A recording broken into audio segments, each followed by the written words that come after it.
What if I told you that the biggest difference between people who build wealth and people who stay broke has almost nothing to do with how much money they make? There are people earning $200,000 a year who are one bad month away from disaster, and there are people earning $60,000 who retire comfortably. The difference isn't income, it's not even intelligence. It's how far into the future their brain is looking when they make decisions. I spent most of my 20s thinking about money in 2-week chunks, payday to payday, and I didn't even realize I was doing it. Every financial decision I made was filtered through one question. Can I afford this before my next paycheck? If yes, green light. If no, wait until Friday. Here's what nobody told me. That question was keeping me exactly where I was. Let me show you what I mean with two people. We'll call them Marcus and David.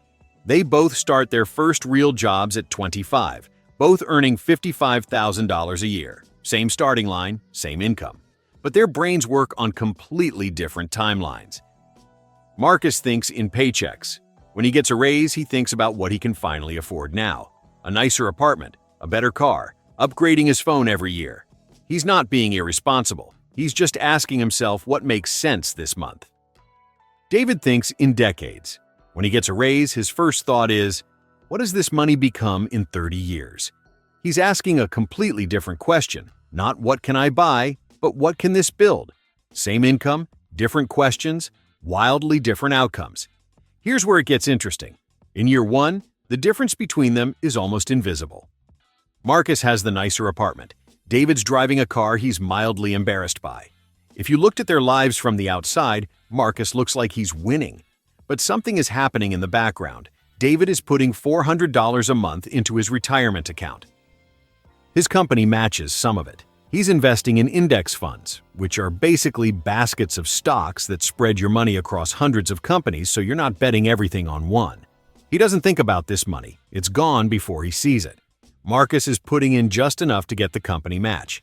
Maybe $150 a month. Smart, but minimal. The rest goes to lifestyle. Fast forward 10 years. Marcus has made some moves, got promoted, earns more now. But his lifestyle grew with his income. Every raise became a slightly bigger apartment, slightly nicer vacations, slightly more expensive habits. He's comfortable but has maybe $40,000 in retirement savings. David? He kept living roughly like he did at 25. Not exactly the same. He's not eating ramen in the dark. But his lifestyle grew at half the speed of his income. He's got $170,000 in retirement savings. And here's the part that blew my mind when I finally understood it. The gap between them is about to explode. This is where decade thinking pays off in ways that feel almost unfair. See, money that's invested doesn't just sit there, it grows, and the growth itself starts growing. This is compound growth, and it's the closest thing to magic in finance. Your money makes money, then that money makes money, then that money makes money. It's like a snowball rolling downhill, getting bigger the longer it rolls. At year 10, David has $170,000. If he never added another dollar and it grew at an average rate of about 7% per year, in 20 more years that becomes $650,000 just from what he already saved. But he's not stopping. He's still adding every month.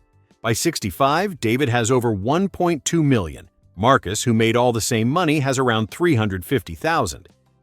Same jobs, same income over their careers, different questions in their heads. Now, I can already hear what some of you are thinking. That's great for people who can afford to save $400 a month. What about the rest of us? Fair, completely fair. And this is where I want to be really careful, because nothing is more annoying than financial advice that assumes everyone has extra money lying around. But here's the thing I had to learn the hard way. Decade thinking isn't just about investing. It changes how you see everything. Let me give you a different example. Let's talk about a car. Paycheck thinking says, what monthly payment can I handle? You find a car that fits your monthly budget, maybe $350 a month for 6 years. Done. Decade thinking asks a different question. What's the total cost of this decision over the next 10 years? And suddenly the math looks different. That $350 a month for 6 years is $25,200. But you're also paying for full coverage insurance on a newer car, maybe an extra $100 a month compared to an older one. That's another $7,200 over 6 years. And the car is losing value every year you own it. By year 6, it's worth maybe $8,000 if you're lucky. Now imagine decade thinking. You buy a reliable 3-year-old car for $14,000, pay it off in 3 years at around $400 a month, then you have no payment for the next 7 years. Your insurance is lower. By the end of 10 years, you've spent maybe $20,000 total instead of $35,000. That $15,000 difference invested over those same 10 years becomes roughly $30,000. I'm not saying never buy a new car, I'm saying paycheck.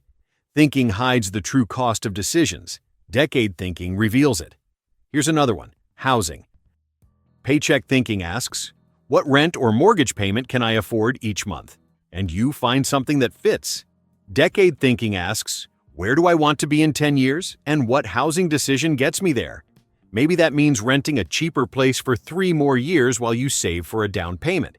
Maybe it means buying something smaller than you qualify for so you're not house poor. Maybe it means moving to a city where your money goes further. The decade question changes the answer.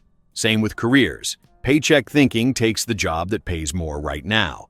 Decade thinking might take a job that pays less, but builds skills that are worth way more in 5 years. I know people who turned down $10,000 more per year to work somewhere that taught them things they couldn't learn anywhere else. Within 5 years, they were earning double what they would have at the other place.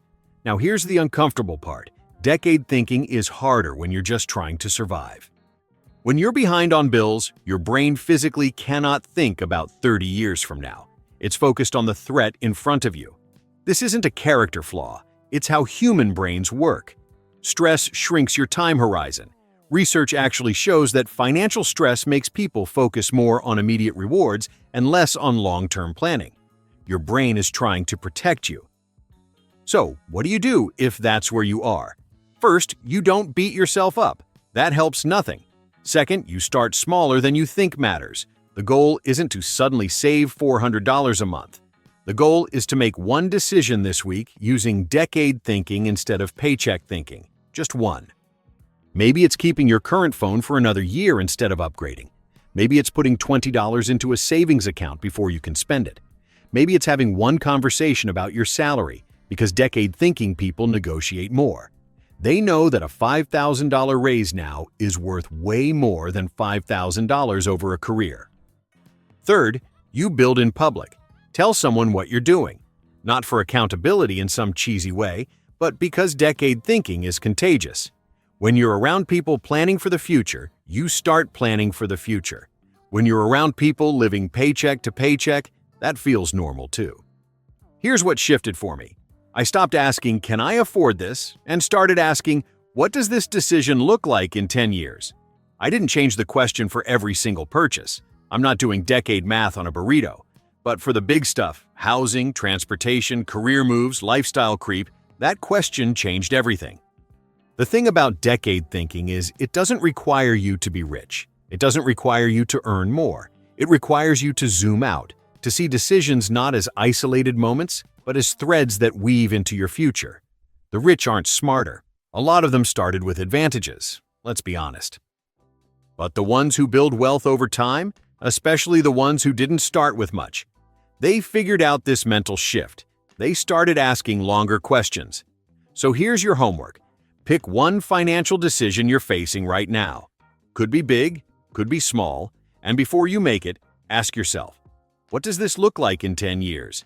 You might make the same choice, but you'll make it with your eyes open. And if this made something click that hadn't clicked before, consider subscribing to Like Your 5. We break down money stuff every week without making you feel like you need an economics degree to understand your own life. Hit subscribe, and I'll see you in the next one.